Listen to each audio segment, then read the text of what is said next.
The grand halls of Karnak erupted in jubilant cheers. Thousands had gathered to witness the coronation of Prince Amenecht, the youngest pharaoh to ascend the throne of Kemet. Beneath the golden light of the sun, Amenecht knelt before the high priest, who held the sacred crown of Upper and Lower Egypt aloft.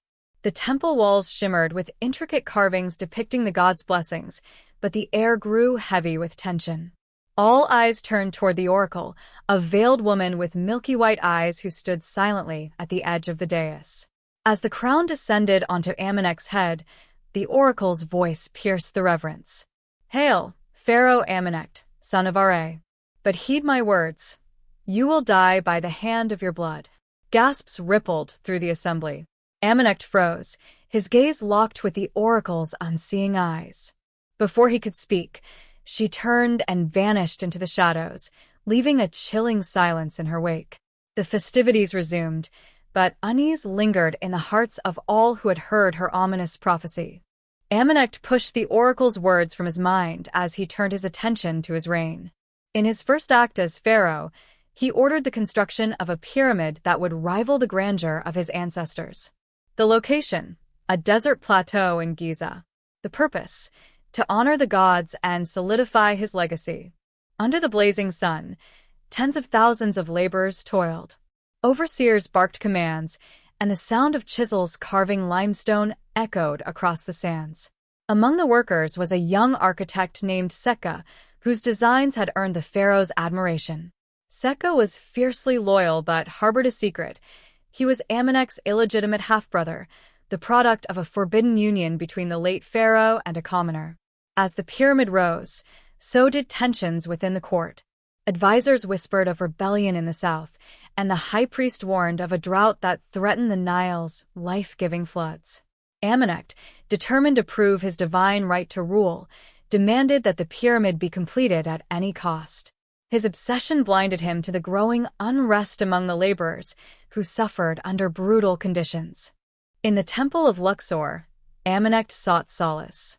He knelt before a colossal statue of Ammonius Ra, seeking guidance. "Oh, Great One, grant me wisdom to lead my people and protect my throne." But the god's silence was deafening. That night, Amenecht dreamed of the oracle. Her voice echoed in his mind. "You will die by the hand of your blood." He awoke in a cold sweat, his heart pounding. Desperate for answers, he summoned the high priest and ordered him to interrogate the oracle. But the oracle was gone, her chambers empty, her whereabouts unknown. Meanwhile, in Aswan, whispers of rebellion grew louder. Nomarchs, regional governors, conspired to overthrow Amenecht, citing his tyranny and neglect of their people. Setka, caught between his loyalty to his brother and his love for the common people, found himself at a crossroads. Months later, the pyramid stood near completion. Amenecht's triumph was tempered by growing paranoia. He trusted no one, not even his closest advisors. One night, as he inspected the pyramid's progress, he noticed a figure lurking in the shadows. Drawing his ceremonial dagger, he confronted the intruder, only to find Setka. "What are you doing here?" Amenecht demanded. Setka hesitated. "I needed to speak with you. The people, they suffer. If you push them further, they will rise against you." "Treason!" Amenecht spat. "You dare challenge me?" Setka's eyes burned with a mix of anger and sorrow. "I challenge you because I am your blood, and I cannot watch you destroy our land." The words struck Amenecht like a blow. His blood. The prophecy. Could Setka be the one destined to end his life? Consumed by fear, Amenecht ordered Setka's imprisonment, but doubt gnawed at his mind. As the drought worsened, rebellion erupted. The nomarchs marched on Thebes, their forces swelled by desperate farmers and disgruntled laborers. Amenecht's army, weakened by years of neglect, struggled to hold the line. In his darkest hour, Amenecht turned to Setka. "Help me save Kemet. Prove your loyalty." Setka agreed, but his motives remained unclear.